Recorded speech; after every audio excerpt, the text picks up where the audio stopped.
Привет, дорогие друзья! Сегодня прочел новость о том, что Казахстан будет спасать Европу от нехватки нефти и будет запускать нефть свою в Европу по российскому трубопроводу. Я прочел это, разместил в своем частном канале, где можно комментировать, да. И люди начали комментировать, и я так понимаю, наши русские друзья начали писать, что это все, все цирк на самом деле, потому что отправлять-то будут российскую нефть. Мол, у Казахстана и нефти-то особо нет. Я еще подивился, потому что думал, что, как это они успели ее так быстро выкачать из земли.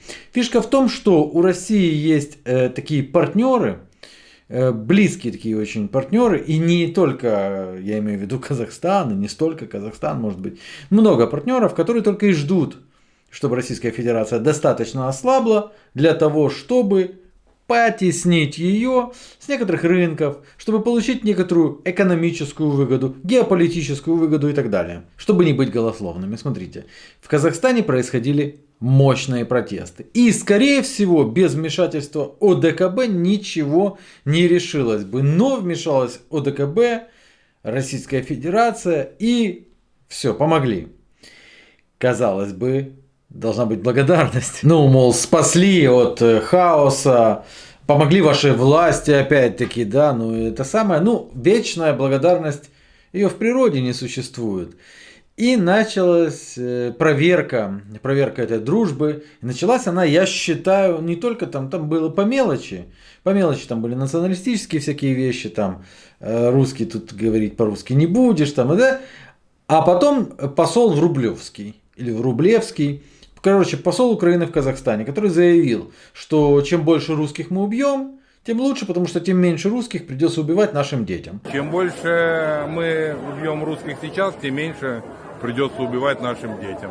Вот и все. Конечно же, такое заявление посла несколько смутило российскую сторону, и она уже не смогла смолчать. МИД Казахстана выразил послу протест.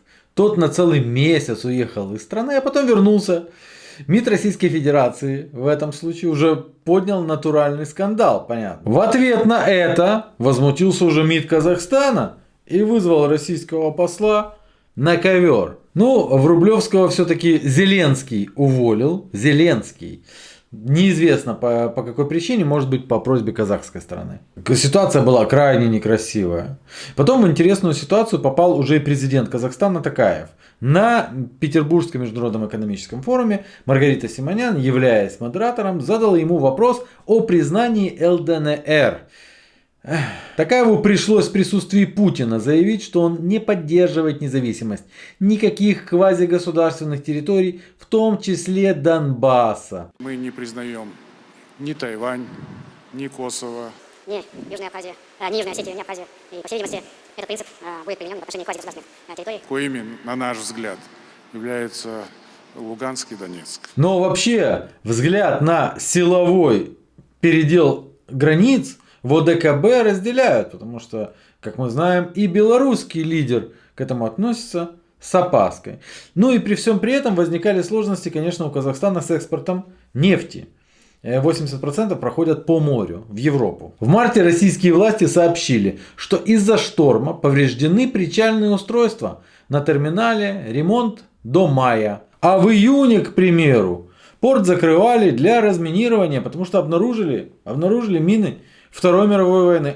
А докажи, что не обнаружили. Это случилось в аккурат после слов Токаева об ЛДНР. 4 июля Токаев встречается с главой Евросовета Шарлем Мишелем и предлагает за счет казахстанской нефти решить нефтяной вопрос для Европы. Уже на следующий день работу Каспийского трубопроводного консорциума КТК заблокировал суд за нарушение экологического законодательства. То есть понятно, что за экологическое законодательство и каким образом оно связано с Шарлем Мишелем и европейским экспортом, а также с предложениями Казахстана. Но тем не менее в России подумали и не стали переводить Казахстан в разряд недружественных государств.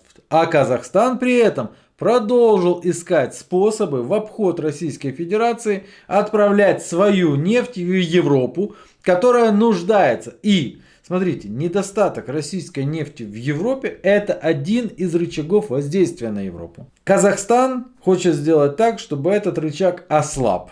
Или чтобы его вовсе не было. Партнеры – диверсификация поставок. Нефть отгружают через Каспийский порт в Азербайджан. Оттуда она поступает по трубопроводу в Грузию и Турцию. Также Казахстан увеличивает экспорт в Китай, хотя в КНР казахское топливо конкурирует с очень дешевым российским. Смотрите, друзья, многие забывают, наверное, когда рассказывают о том, что успешно топливо, а также голубое топливо идет в Индию и в Китай. Наверное, забывают по каким ценам оно идет в Индию и в Китай. Дело в том, что, может, я вам раскрою секрет большой, но это цены несравнимы с теми ценами, по которым тоже топливо покупает, к примеру, Европейский Союз.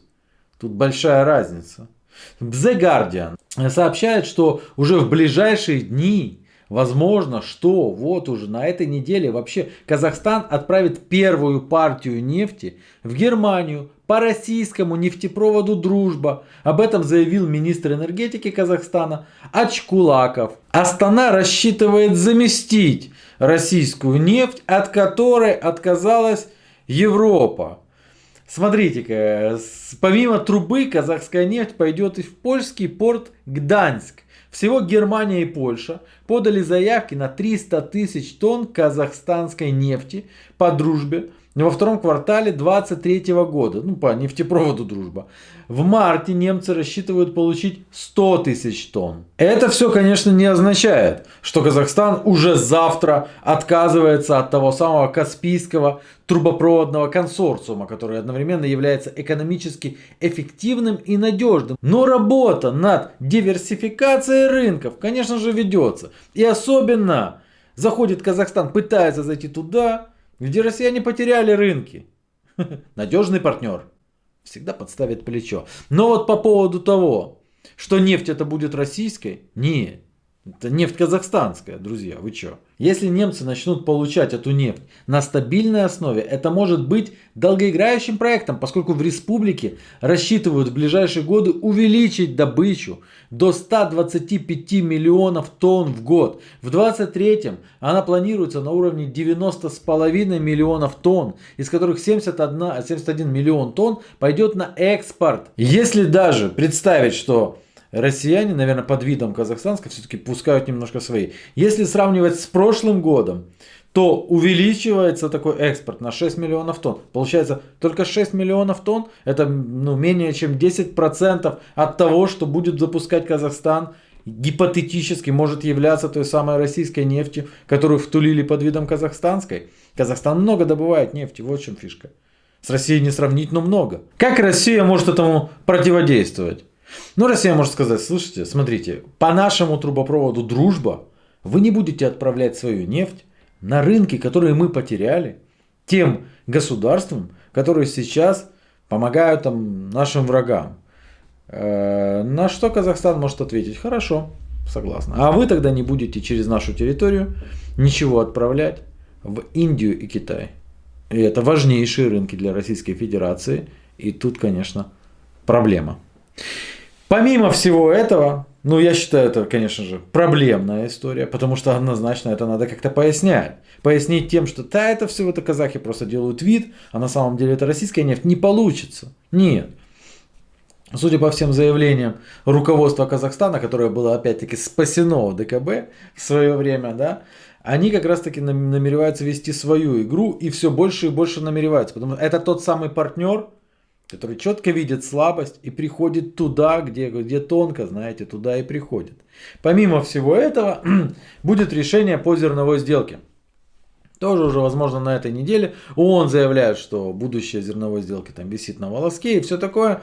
Дело в том, что Российская Федерация так и не получила ничего обещанного из того, что, собственно, обещали. На словах пообещали, был подписан определенный меморандум какой-то, договор, да, но это не соблюдается. Она выгодна только, собственно, западному миру и Украине. Сейчас Украина экспортирует 3 миллиона тонн сельхозпродукции, но может увеличить объем вдвое за счет Одесской области до 8 миллионов, если подключатся Николаевские порты, на чем настаивает как раз таки Киев. Со своей стороны Россия утверждает, что большинство грузов по этой зерновой сделке отправляются, хотел сказать, как раз таки назад приезжают с взрывчаткой, чтобы взрывать Керченский мост, как заявляли спецслужбы Российской Федерации, после чего сделка была продлена, напомню.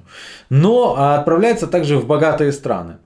Ну, он говорит, что нет, что это не так. В общем-то, коровы, откормленные, там, немецкие коровы кивают головами и говорят, что они это зерно не едят, хотя это неправда. Западные СМИ, кстати, подтверждают это, рассказывая о том, что оно едет зерно в богатые страны. Но суть не в этом. Россия выступает против санкций, которые ввели в отношении ее государственного сельскохозяйственного банка, что усложнило расчеты с покупателями за продовольствие и удобрения. Скорее всего, уже в 3-й раз Российская Федерация опять будет договариваться, чтобы разблокировать, возможно, разблокировать систему SWIFT.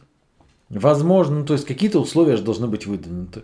Аммиачный трубопровод в Одесской области. Ну, что-то должно быть выдвинуто, какие-то условия.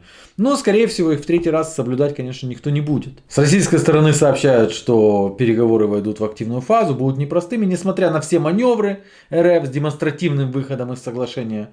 Выгоды Москва пока не получила. Тут я должен заметить, что вообще-то эта сделка, ну, когда я говорю европейским странам, так не производителям. Однозначно сельхозпродукции. Почему? Потому что происходит бесконтрольный ввоз зерна. Вы поняли, что как раз таки не в Африку, а туда, где все нормально. Но оно реально завозится бесконтрольно ввиду того, что украинских фермеров просто некуда девать это зерно. Ну, нет помещений для хранения. То есть проблема сейчас большая из-за войны, да? То умники скупают прямо на выходе это зерно. И потом с колоссальным дисконтом продают, чем, конечно же, укладывают просто на лопатки европейских производителей зерна. Поэтому те, конечно, возмущаются. Но так как руководители в этих государствах, в принципе, куколды, поэтому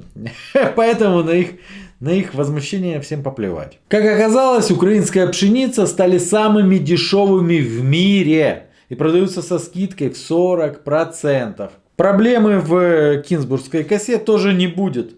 Потому что если Российская Федерация скажет «да», то тогда уже она не помешает никоим образом для курсирования судов. Короче, остается дело за малым. Разблокирование николаевских портов. Значит, надо ждать жеста доброй воли. 2 раза позволялось это делать. И, скорее всего, зерновая сделка будет разблокирована. На этом у меня все, дорогие друзья. Спасибо за просмотр. Становитесь умнее. Я каждый день пытаюсь. Пока.